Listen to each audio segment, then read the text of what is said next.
Congratulations first to the other inductees, Rob, Dirk, Frank. Real quick, when we start, I want to tell a quick story about Frank. My best friend, not my longest friend, but the first friend I ever made on earth, Mark Eberling. Basically, if you were within a mile of where you're sitting now, from 1983 to 1993, and you were out and about, you would have saw two kids getting into trouble doing something, riding bikes. Typically, we would have had a ball with us, football, baseball, basketball, something. We were always competing, and that's not really seen in today's, youth. Kids aren't outside. We were outside from the time we woke up till the time that my dad, or specifically his dad, yelled at us and told us it was time for us to go home. But no matter what we were doing, we were competing. And what Mark doesn't know is how much that impacted my life. Every success that I've had as a player or as a coach or any accomplishment that I've achieved has directly correlated to those 10 to 12 years growing up with him competing. Because man, we would compete. I mean, when I say we compete, there was lots of fights, lots of tears, always back together, always competing.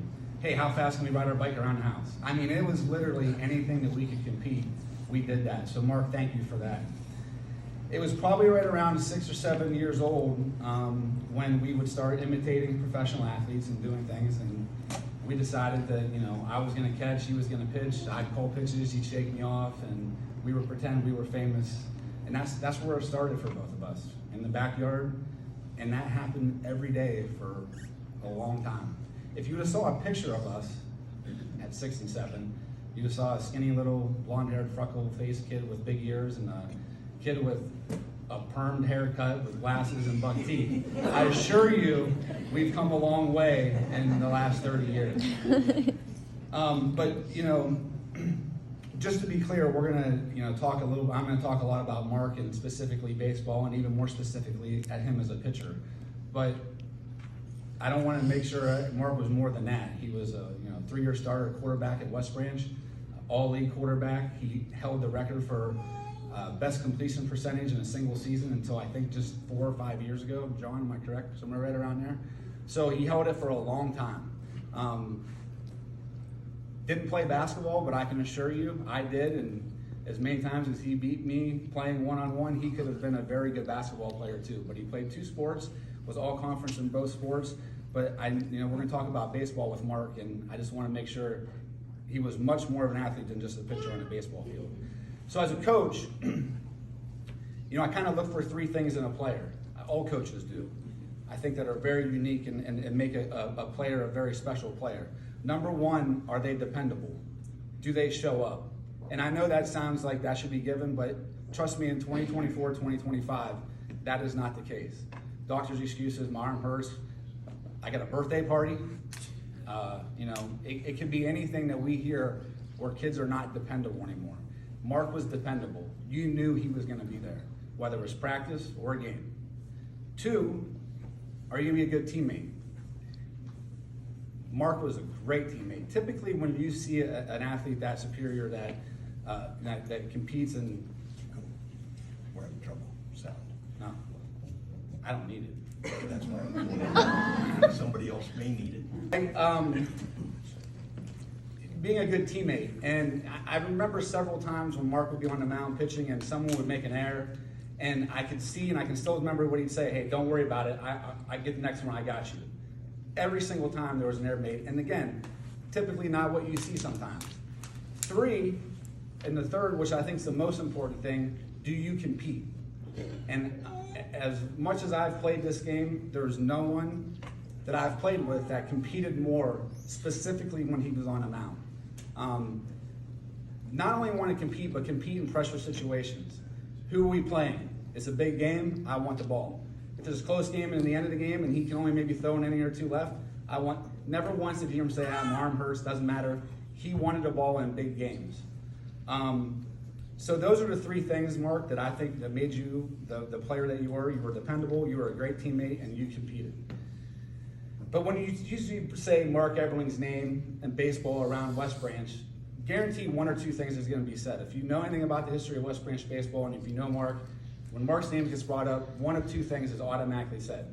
Number one is knuckleball. And I know most of you right now are like, what's a knuckleball? If you do know, it's very hard to throw. Kids like to pretend throwing it when they're little.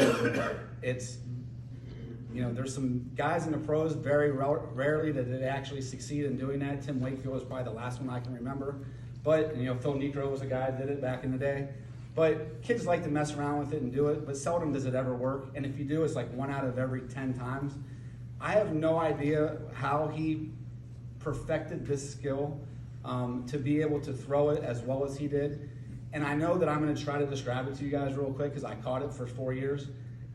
But the best way I could think about it today when I was like, how can I describe this? We've all been involved in something where we saw with our own eyes, and then when we try to describe it to somebody else, and you either don't believe it or you can't really put it into words. Dirk's just like his art, artwork, he can describe it to you, but until you see it, you can't appreciate of how it was. That was Mark's knuckleball. Come back up.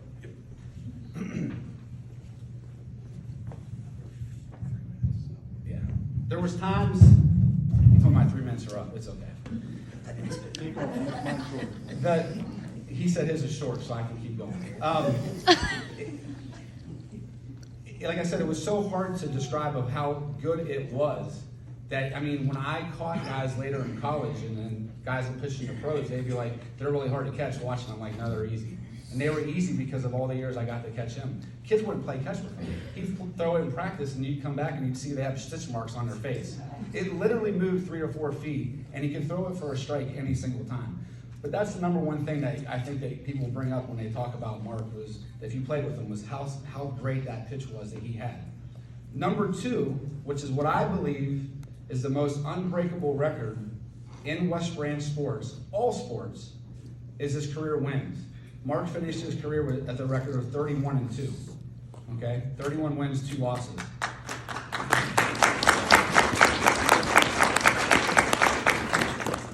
It's important to mention, I believe, that those 2 losses he had, I didn't catch them. Just saying, right? Just saying, thought that was important. But to put this into perspective, because I know it's fresh off of what baseball did last year, we had a pretty good pitcher last year, Bo Alazos. And I'm a big fan of Bo. I mean, basically been around Bo his whole entire life. And I don't want to make this sound like I'm knocking Bo, because it's not.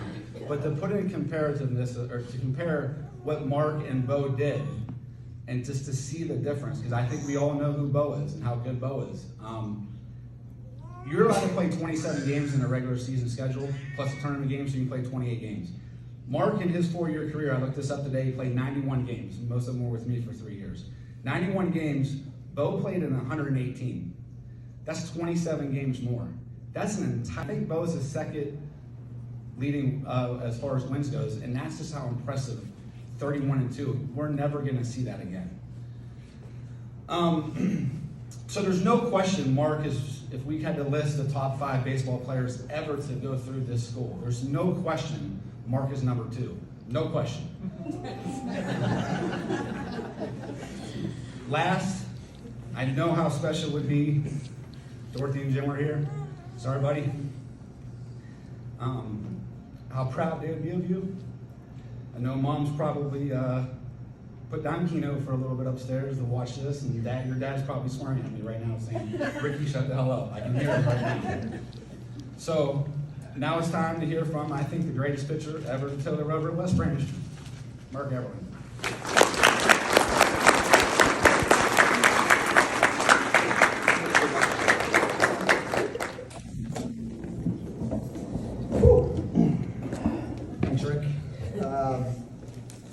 Let's congratulate Rick and West Branch Warriors on their magnificent season they had this year. Just an unbelievable run, storybook ending. Built that team from the ground up. And if any of you guys were all at those playoff games, to see the fight and determination that team had was just amazing. So congratulations again, Rick, on the team.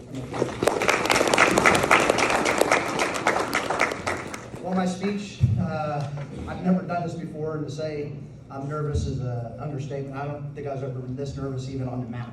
Playing the best team that we could possibly play. I've been a nervous wreck all day. There's a bet with my friends at work that are here today that I would cry.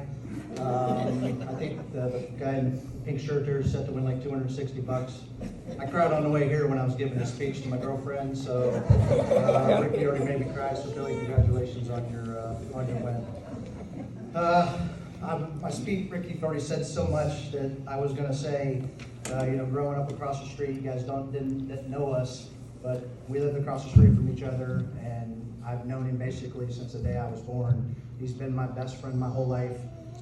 Every day we pushed each other to be the best we could be at sports. Like you said, nobody this day and age does, I don't think, what we did. I mean, if there was 5 feet of snow on the ground, we'd go out, shovel the driveway, we'd play one-on-one basketball until you couldn't feel your fingers anymore. I don't know how many times Rick and Mary, they're like my second parents. Every day it was back and forth. Big Rick would throw a frisbee and hit me in the mouth, bloody. I'd run home, and then 15 minutes later I'd be back, stabbing Rick in the eye with a pencil one time. We talked about his big ears. He had surgery to get the one ear pinned back and still in stitches, and we were playing tackle football in his bedroom, and I ripped him by his head, and we ripped the stitches out, so I'm sorry for the extra doctor bill there, Rick and Mary, that you got.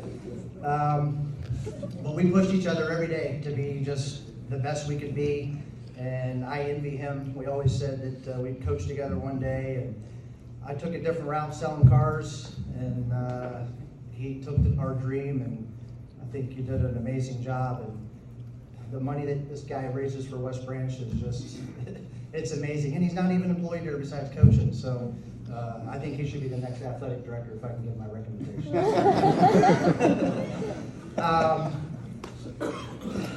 To my role model, my brother-in-law Mike Snow is my role model. You guys want to know about my knuckleball? He's the man right there that taught me how to throw this knuckleball. We've been throwing it ever since I've known him. And he's the guy that taught me what it was like to be a real man. And though I always didn't listen to him, he was always right most of the time. And he was always the one person in my life that I never wanted to disappoint. And that was my brother-in-law. So like my parents, I wish they were here. I know my dad would be back, wishing he could have a cigarette back there. I miss them so much. The story, I got knocked out on the football field in Louisville. Craig grabbed me and swung me around at the very end of the game and hit my head.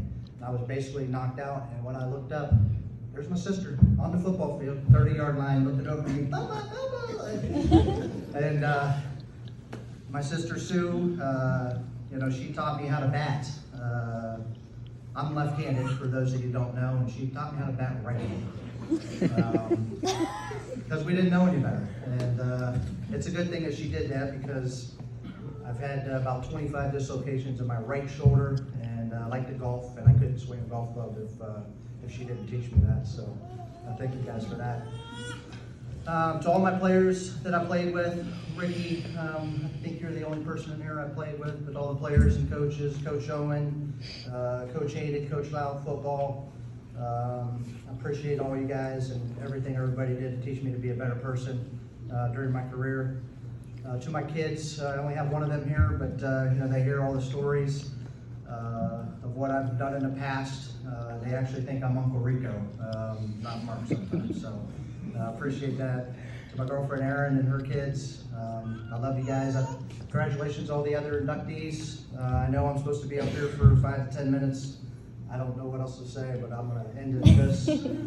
Congratulations, everybody, and thank you guys for letting me in. And go Buckeyes! OH!